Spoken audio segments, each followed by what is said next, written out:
The scent of jasmine, usually a comforting beacon in our home, felt cloying tonight. I'd picked up a bouquet of white lilies at the airport, Isabella's favorites, a small piece offering after a week of tense negotiations in Tokyo. I'd called her from the plane, my voice a touch too cheerful, masking the exhaustion that clung to me like the stale, recycled air. "I'll be home by 8, I'd said, picturing her smile, the way her eyes crinkled at the corners when she was genuinely happy. She'd replied with a breathless, "I can't wait," a phrase that now echoed in my mind with a hollow resonance. The house was too quiet. Not the peaceful quiet of a sleeping child or a lazy Sunday afternoon, but a strained, expectant quiet, like the hush before a storm. I placed the lilies on the foyer table, their delicate fragrance a stark contrast to the unease that prickled my skin. "Isabella?" I called, my voice echoing through the empty rooms. No answer. I checked the kitchen, the dining room, even the small study where she sometimes worked late. Nothing. A prickle of annoyance began to surface. She knew I was coming home. Where could she be? I climbed the stairs. The polished wood cool beneath my hand. Our bedroom door was slightly ajar. I pushed it open, expecting to find her curled up with a book, perhaps having fallen asleep while waiting for me. But the room was empty, the bed neatly made, the curtains drawn. A small, silk scarf lay draped over the vanity, its vibrant crimson a splash of color against the muted tones of the room. It was a new scarf, one I hadn't seen before. I picked it up, the smooth fabric cool against my fingertips. An unfamiliar scent lingered on it, a subtle, musky fragrance that was definitely not Isabella's usual perfume. A knot tightened in my stomach. I walked over to her side of the bed, a meticulously organized space that reflected her precise nature. On her nightstand, nestled amongst her books and journals, was her phone. It was face down. I hesitated, a strange reluctance holding me back. I knew I shouldn't, that it was a violation of her privacy, but the unsettling quiet of the house, the unfamiliar scent on the scarf, the tightness in my chest, it all coalesced into a gnawing suspicion that I couldn't ignore. My hand hovered over the phone. I told myself it was just curiosity, a simple desire to see if she'd received any interesting messages. But deep down, I knew it was more than that. It was a premonition, a sense of dread that something was terribly wrong. With a trembling finger, I flipped the phone over. The screen lit up, revealing a string of messages. My breath caught in my throat. It wasn't just a few messages. It was a deluge, a torrent of words that painted a picture I couldn't comprehend, a picture that shattered the image of my life, of my wife, into a million jagged pieces. The jasmine scent in the air suddenly felt suffocating. The messages were a cacophony of intimate conversations, explicit photos, and suggestive videos. Names I recognized: colleagues, friends, even our gardener, Marco, whose quiet demeanor and respectful distance I'd always appreciated. Each message was a dagger to my heart, twisting and turning, ripping through the fabric of my reality. Isabella, my Isabella, the woman I'd built a life with, the woman I thought I knew better than anyone, was living a secret life, a life filled with deceit and betrayal. I scrolled through the messages, my mind reeling, trying to reconcile the Isabella the first knew with the woman revealed in these intimate exchanges. There were photos of her in compromising positions, videos of her whispering sweet nothings to faceless men, messages detailing clandestine encounters in hotels, in our own home, even in my office while I was away. The sheer audacity of it all was staggering. How could she betray me so completely, so brazenly? The initial shock gave way to a burning rage, a visceral anger that coursed through my veins, making my hands tremble, my vision blur. I wanted to scream, to break something, to lash out at the world. But the anger was quickly replaced by a chilling emptiness, a hollow ache in my chest that threatened to consume me. The world I thought I knew, the life I'd built with Isabella, the future we'd planned together. It was all a lie, a carefully constructed facade that crumbled before my eyes. I sank onto the bed, the silk scarf still clutched in my hand, its unfamiliar scent now a mocking reminder of Isabella's infidelity. I stared at the phone, The glowing screen a portal into a world I never knew existed, a world where my wife was a stranger. The betrayal was multifaceted, a complex web of deceit that extended beyond the physical act of infidelity. It was the betrayal of trust, the shattering of intimacy, the violation of the sacred vows we'd made to each other. I felt a profound sense of loss, not just for the relationship I thought I had, but for the person I thought Isabella was. The woman I loved, the woman I cherished and supported, had vanished, replaced by a phantom, a figment of my imagination. And in her place stood a stranger, a woman whose desires and motivations were a complete mystery to me. The quiet of the house was now deafening, amplifying the turmoil within me. I closed my eyes, trying to block out the images, the words, the overwhelming sense of betrayal. But they were etched into my mind, a permanent scar that would forever alter the landscape of my soul. The jasmine scent, once a symbol of our love, now reeked of deceit, a constant reminder of the shattered fragments of my life. The initial shock began to subside, replaced by a wave of nausea that rose from the pit of my stomach. I stumbled into the bathroom, the cool marble tiles a stark contrast to the fever that burned through me. I splashed cold water on my face, staring at my reflection in the mirror. My eyes were bloodshot, my face pale and drawn, the lines around my mouth etched deeper than usual. I looked like a stranger, a ghost of the man I was just hours ago. The betrayal was a physical blow, a punch to the gut that left me gasping for air. I felt violated, desecrated, as if my very being had been invaded and corrupted. The image of Isabella with other men, the intimate details of their encounters, played on a loop in my mind, a grotesque film reel that I couldn't shut off. Each scene was a fresh wound, a reminder of her utter disregard for our vows, for my feelings, for the life we'd built together. I stumbled back to the bedroom, the room now suffocating, the air thick with the scent of betrayal. I wanted to confront her, to scream at her, to demand answers. But the words wouldn't come. What was there to say? What could possibly explain or justify her actions? The questions swirled in my head, unanswered, unanswerable. Instead of confronting her, I retreated. I packed a small bag, throwing in a few essentials, my movements mechanical, my mind numb. I couldn't stay in this house, in this bed, surrounded by the ghosts of her infidelity. I needed to escape, to find a space where I could breathe, where I could begin to process the wreckage of my life. I left the house without a word, the lilies I'd brought home wilting in the foyer, a sad testament to the withered state of our marriage. I drove aimlessly, the city lights blurring into a kaleidoscope of colors, the noise of the traffic a distant hum. I ended up at a small hotel on the outskirts of town, a nondescript place where I could disappear, where I could be anonymous. The anonymity was a strange comfort. I checked in under a false name, my face devoid of emotion, my voice a monotone. The receptionist, a bored young woman with tired eyes, barely glanced at me as she handed me the key.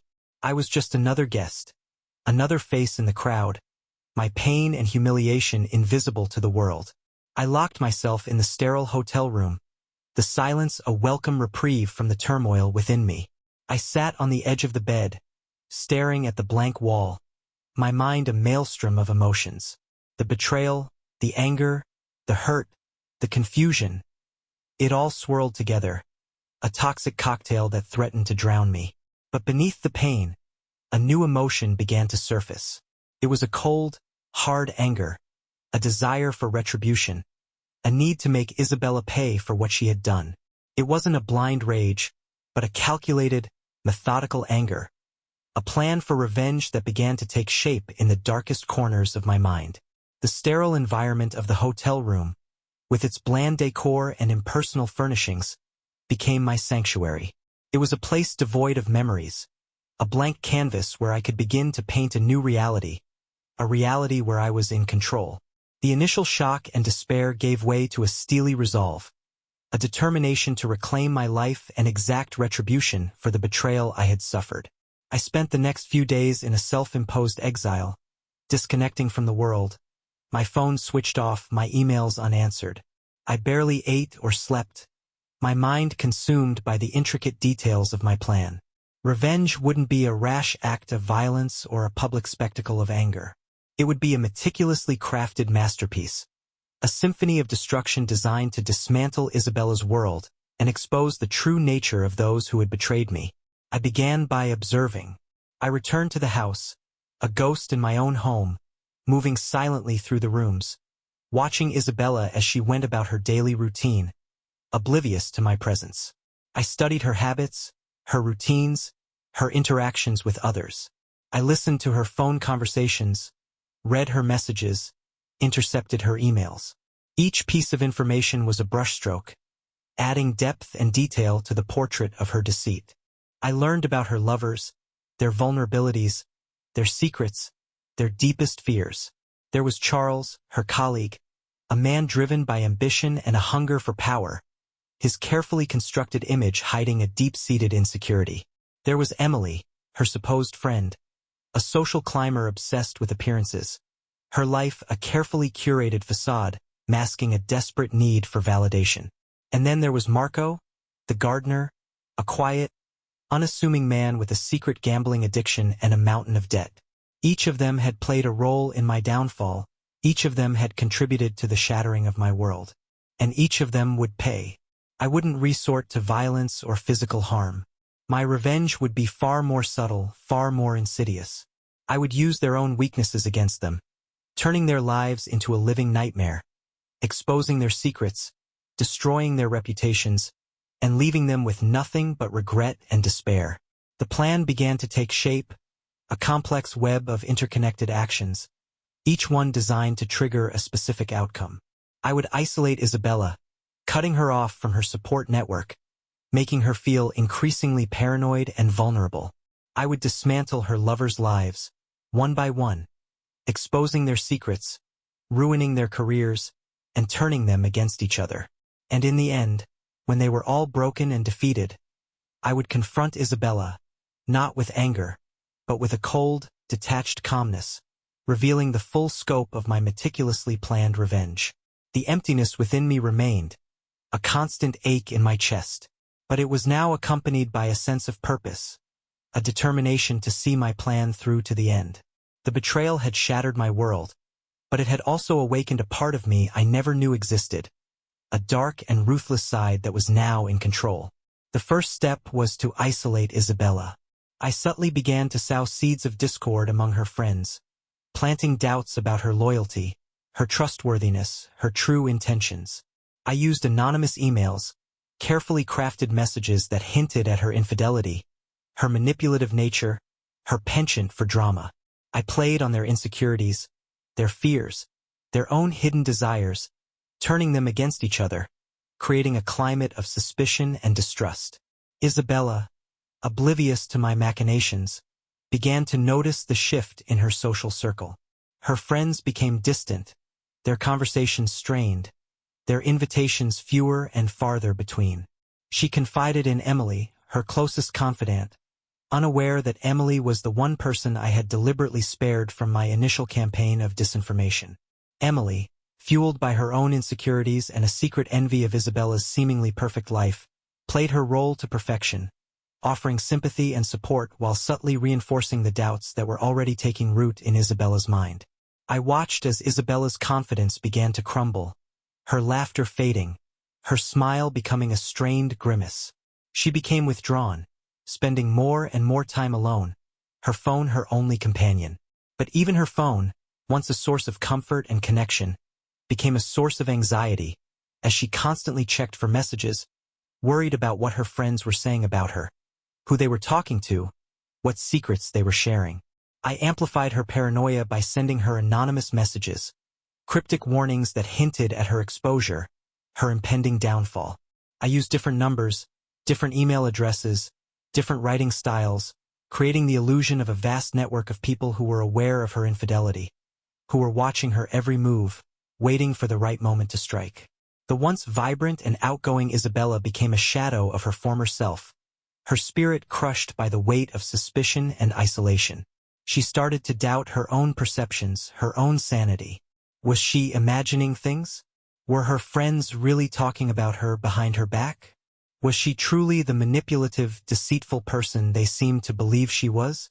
The isolation was not just social. I also began to subtly undermine her professional life, planting seeds of doubt about her competence, her commitment, her ability to handle the pressures of her high-powered job. I used anonymous emails, leaked information, and carefully orchestrated rumors to create an atmosphere of unease and distrust around her. Isabella, already vulnerable and insecure, began to falter at work. Her performance suffered, her confidence plummeted, her once bright career trajectory began to stall. She felt the walls closing in on her, the world she had known shrinking, her support system crumbling beneath her feet. And all the while, I watched, a silent observer, a puppet master pulling the strings, orchestrating her downfall with chilling precision. The emptiness within me remained, but it was now fueled by a sense of control, a feeling of power that was both exhilarating and terrifying. With Isabella effectively isolated and vulnerable, I turned my attention to her lovers, each one a pawn in my elaborate game of revenge. I started with Charles, the ambitious colleague, whose carefully cultivated image of success and integrity was his most valuable asset. I began by subtly undermining his position at work, leaking information about his past indiscretions, his questionable business dealings, his tendency to take credit for the work of others. I used anonymous emails, forged documents, and carefully planted rumors to create a narrative of deceit and corruption around him. I played on his ambition, his fear of failure, his desperate need to maintain his image of power and control. The rumors spread like wildfire. His colleagues began to question his motives. His superiors started to doubt his judgment. His carefully constructed facade began to crumble. Charles, sensing the shift in the office dynamics, became increasingly agitated, his confidence shaken, his usual arrogance replaced by a nervous insecurity. He tried to defend himself, to counter the rumors, but the more he protested, the more suspicious he appeared. The seeds of doubt I had planted had taken root, and his reputation was slowly but surely being eroded. Next, I turned my attention to Emily, the social climber, whose life revolved around appearances. Her social media feeds a carefully curated showcase of her perfect life, her perfect friends, her perfect family. I hacked into her accounts, subtly altering photos, manipulating captions, creating a distorted reality that exposed her insecurities, her vulnerabilities, her desperate need for validation. I posted unflattering photos, revealed embarrassing secrets, and fabricated conversations that painted her in a negative light. I played on her vanity, her obsession with appearances, her fear of being judged and rejected. The carefully crafted image she had built for herself began to unravel. Her followers started to question her authenticity. Her friends began to distance themselves. Her perfect life began to crumble. Emily, obsessed with her online persona, was devastated by the attack. She tried to control the narrative, to delete the damaging posts, to block the negative comments, but the more she tried to suppress the truth, the more it spread. The facade she had so carefully constructed was shattered, revealing the insecure and desperate woman beneath.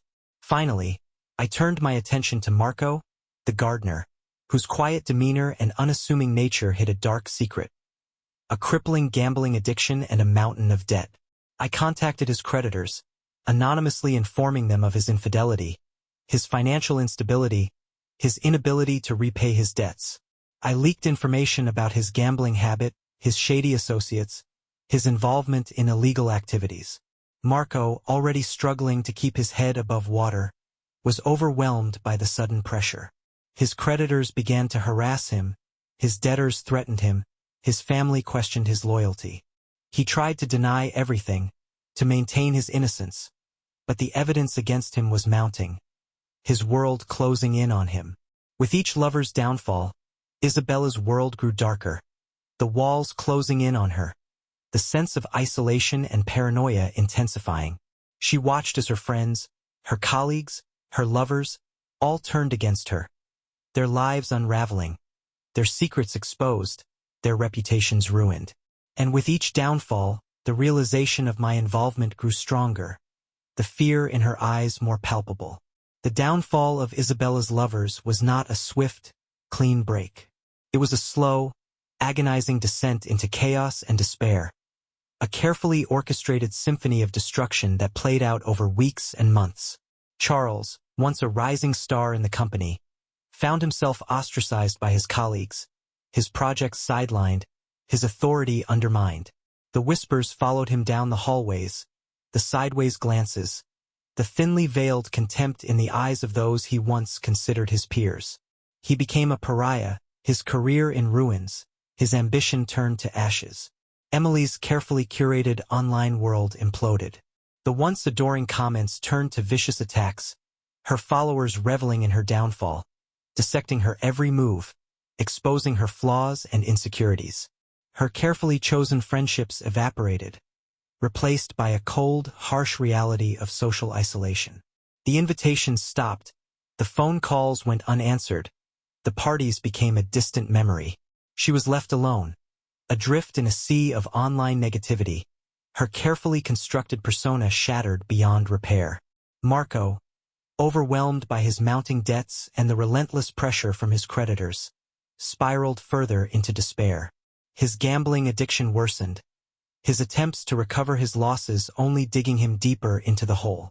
His family, once a source of support, turned away from him, disgusted by his betrayal and his reckless behavior. He lost his job, his home, his dignity, his life reduced to a desperate struggle for survival. The consequences of their actions extended beyond their personal lives. Charles, facing accusations of fraud and embezzlement, was forced to resign from his position, his reputation tarnished, his future uncertain. Emily, her social media presence in ruins, lost her lucrative endorsement deals, her carefully cultivated image replaced by a reputation for dishonesty and manipulation. Marco, driven to desperation, resorted to petty theft and fraud, his actions leading to a series of arrests and a downward spiral into the criminal justice system. Isabella, witnessing the downfall of her lovers, was consumed by guilt and fear. She realized the extent of the damage she had caused, the pain she had inflicted, the lives she had ruined. But even more terrifying was the realization that someone was behind it all. Someone who knew her secrets, who was manipulating events, who was orchestrating her downfall with chilling precision. The anonymous messages continued, each one a reminder of her vulnerability, her exposure, her impending doom. The fear grew stronger, the paranoia more intense, the world around her shrinking, the walls closing in. She became a prisoner in her own home, afraid to venture out, afraid to answer the phone, afraid to open the door. And all the while, I watched, a silent observer, a puppet master pulling the strings, enjoying the spectacle of their destruction. The emptiness within me remained, but it was now accompanied by a perverse sense of satisfaction, a feeling of power that was both intoxicating and terrifying. My revenge was not simply about inflicting pain or causing suffering. It was about exposing the truth, stripping away the facades, revealing the hidden lives and the deep-seated insecurities that lurked beneath the surface. I wanted Isabella and her lovers to see themselves as they truly were, to confront the consequences of their actions, to experience the same pain and humiliation they had inflicted upon me. I delved deeper into their pasts, uncovering long-buried secrets, forgotten indiscretions, and carefully hidden vulnerabilities. I used this information to craft personalized attacks, targeting their deepest fears, their most shameful secrets, their most vulnerable points. I became a master manipulator, a puppeteer pulling the strings, orchestrating their downfall with chilling precision. For Charles, the ambitious colleague, I exposed his history of academic dishonesty, his fabricated credentials, his plagiarized work. I revealed his secret dependence on performance-enhancing drugs, his hidden struggles with anxiety and depression, his desperate attempts to maintain his image of success and control. I turned his colleagues against him, his superiors against him, his own ambition against him. For Emily, the social climber, I revealed her history of plastic surgery, her fabricated family background, her staged social media posts. I exposed her secret struggles with body image, her eating disorder, her desperate need for validation and approval. I turned her followers against her, her friends against her, her own vanity against her. For Marco, the gardener, I revealed his history of gambling debts, his involvement in illegal activities, his strained relationship with his family. I exposed his secret addiction to painkillers, his hidden struggles with depression and anxiety, his desperate attempts to escape his reality. I turned his creditors against him, his family against him, his own addiction against him. My revenge became a psychological game, a twisted form of therapy, where I used their own weaknesses against them, pushing them to the brink of despair, forcing them to confront the darkness within themselves.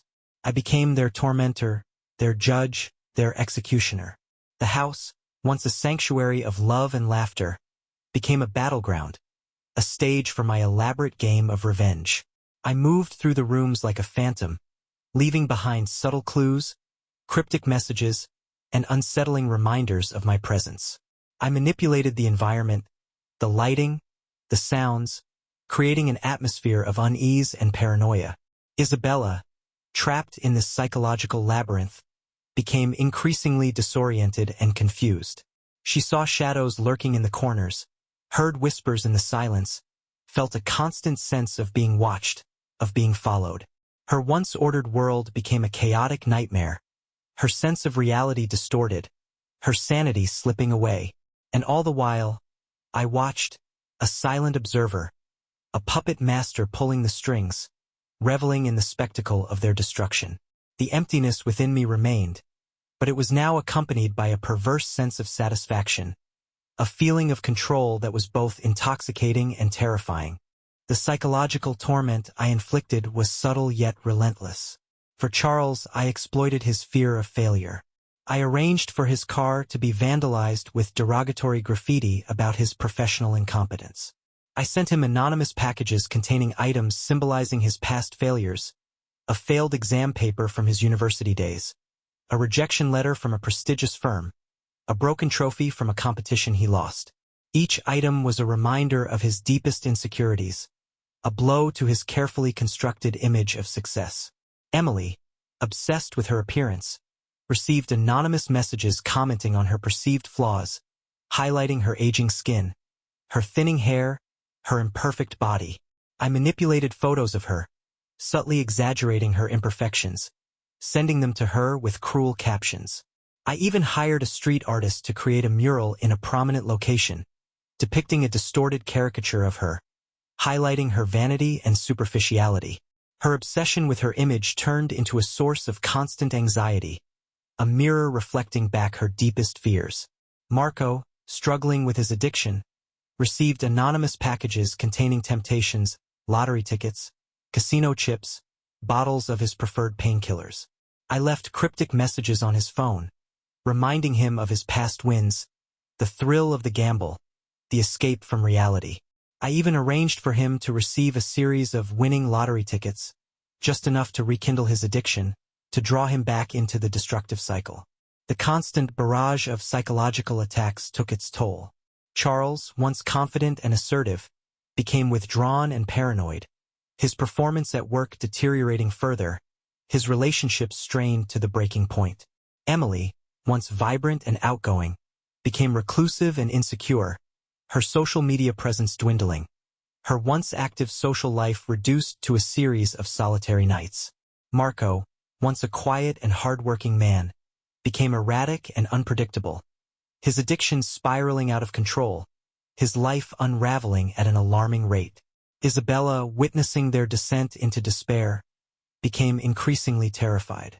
She realized that she was not just a bystander, but a target, a pawn in a much larger game. The anonymous messages became more threatening, the clues more ominous, the atmosphere in the house more oppressive. She felt a constant sense of dread, a feeling that something terrible was about to happen, that she was powerless to stop it. The house, once a symbol of her perfect life, became a prison, a haunted house filled with the ghosts of her past, the echoes of her betrayals. She wandered through the rooms like a lost soul, her eyes darting nervously, her hands trembling, her mind racing. She searched for answers, for explanations, for a way out, but found only more questions, more confusion, more fear. And all the while, I watched, a silent observer, a puppet master pulling the strings, reveling in the chaos I had created. The emptiness within me remained, but it was now accompanied by a dark satisfaction, a feeling of power that was both exhilarating and terrifying. The tipping point came when Marco, driven to desperation by his mounting debts and his rekindled addiction, attempted to rob a local convenience store. The robbery went wrong, and in the ensuing struggle he was shot and killed by the store owner. The news of his death sent shockwaves through Isabella's already fragile world. It was a brutal reminder of the consequences of her actions, the price of her betrayal, the fragility of life. The guilt and fear consumed her. She saw Marco's death as a direct result of her infidelity, a punishment for her sins. She imagined him lying in a pool of blood, his eyes staring blankly at the ceiling, his life extinguished by her reckless choices. The image haunted her dreams, invaded her waking thoughts, poisoned her every moment. The anonymous messages intensified, taunting her with Marco's death, reminding her of her role in his demise, warning her that she was next. The clues became more explicit, the threats more direct, the atmosphere in the house more suffocating. She felt a constant sense of dread, a feeling that she was being hunted, that her every move was being watched, that her life was in danger. The fear paralyzed her. She stopped going to work, stopped answering the phone, stopped leaving the house. She became a recluse, hiding in the shadows, her once vibrant life reduced to a series of fearful glances and whispered prayers. The house, once a sanctuary, became a tomb, a place of mourning and regret. The isolation was complete. Her friends had abandoned her. Her lovers were either ruined or dead. Her family was distant and disapproving. She was alone, adrift in a sea of guilt and fear, her world shrinking, her options dwindling. The final blow came when I anonymously sent her a package containing Marco's bloodstained shirt and a single bullet. The message was clear. She was next. The fear became unbearable, the paranoia overwhelming. She saw shadows lurking in every corner, heard whispers in every silence, felt a constant sense of being watched, of being followed. She tried to escape, to flee the house, to find a safe haven, but the fear held her captive. She was trapped in her own personal hell, a prisoner of her own guilt and fear, her life spiraling out of control. And all the while, I watched, a silent observer, a puppet master pulling the strings, reveling in her despair. The emptiness within me remained, but it was now accompanied by a cold satisfaction, a feeling of power that was both exhilarating and terrifying. The time had come to confront her, to reveal my true identity, to deliver the final blow. I chose a rainy afternoon for our confrontation, the gray skies mirroring the storm raging within me. I walked into the house, no longer a ghost, but a man on a mission. Isabella was huddled on the living room sofa, her eyes wide with fear, her body trembling. The once immaculate room was in disarray, reflecting the chaos in her mind. "Hello, Isabella," I said, my voice calm and measured, devoid of any emotion. She looked up, her eyes widening in recognition, a mixture of fear and disbelief etched on her face. "Alexander? Is it really you?" "It's me," I confirmed, stepping closer, my shadow falling over her like a shroud. "But how? I thought," she stammered, her voice barely a whisper. "You thought I was gone? That I wouldn't find out? That I wouldn't retaliate?" I asked, my voice hardening. She shrank back, her eyes darting around the room, searching for an escape, but finding none. I didn't mean to hurt you," she whispered, her voice choked with tears. "Didn't mean to?" I scoffed. "You betrayed me, Isabella. You shattered our life, our future, everything we built together." I know," she sobbed, her body shaking with fear. "I was foolish, selfish, You destroyed me," I interrupted, my voice rising in anger. "You took everything from me, my trust, my love, my sanity." "Please, Alexander," she pleaded, her eyes filled with terror. "I'm sorry, I truly am. Just tell me what you want, what I can do to make things right." "Make things right?" I laughed, a hollow, mirthless sound. "There's nothing you can do, Isabella. The damage is done. The trust is broken. The love is gone. I stepped closer, my face inches from hers, my eyes boring into her soul. "But I can offer you a choice," I said, my voice low and menacing. She looked up, a flicker of hope in her eyes. "A choice?" "Yes," I said, my voice cold and calculating. "You can face the consequences of your actions. I can expose your infidelity to the world, to your family, to your friends. I can ruin your reputation, destroy your career, leave you with nothing." Her face paled, the hope draining from her eyes. "Or," she whispered, her voice barely audible. "Or," I continued, "you can disappear. You can leave everything behind, your life, your identity, your past. You can become a ghost, a shadow, a memory." She stared at me, her eyes wide with fear, her mind reeling. The choice was clear, but neither option offered any solace. The silence in the room was deafening, broken only by the sound of Isabella's shallow breaths and the relentless drumming of rain against the windows. I watched her, my face impassive, my heart a cold, hard stone in my chest. The woman before me, huddled and broken, was a stranger, a ghost of the vibrant, confident woman I had once loved. "Choose wisely, Isabella," I said, my voice devoid of any emotion. "Your life as you know it is over. The only question is what kind of ending you will choose." She looked up, her eyes filled with a mixture of fear and despair. The weight of her choices, the consequences of her actions, pressed down on her, suffocating her. She knew there was no escape, no redemption, no going back. The life she had known, the life she had taken for granted, was gone forever. I can't face them," she whispered, her voice trembling. "The shame, the humiliation, I can't." "Then disappear," I said, my voice cold and final. "Leave everything behind. Become a ghost. Vanish without a trace." She nodded slowly, tears streaming down her face. "Yes," she whispered. "I'll disappear." "Good," I said, turning away from her. "I'll make the arrangements. You have 1 week to prepare. After that, you cease to exist." I walked out of the house, leaving her alone with her despair, the rain washing away the last vestiges of our life together. I felt no satisfaction, no triumph, only a profound emptiness, a hollowness that gnawed at my soul. The revenge I had so meticulously planned, so ruthlessly executed, had brought me no closure, no peace. It had only left me with a deeper sense of loss, a greater awareness of the darkness that lurked within me. I drove away from the house, the rain blurring the world around me, the city lights shimmering like tears on a cold, hard surface. I had won, but at what cost? I had destroyed Isabella, but in doing so, I had also destroyed a part of myself. The love, the trust, the hope, they were all gone, replaced by a cold, hard anger, a bitterness that poisoned my soul. The emptiness within me remained, a constant reminder of the betrayal I had suffered, the price I had paid. But there was also a sense of finality, a feeling that a chapter had closed, a story had ended. The future was uncertain, the path ahead shrouded in mist, but I knew that I had to move on, to find a way to rebuild my life, to reclaim my soul.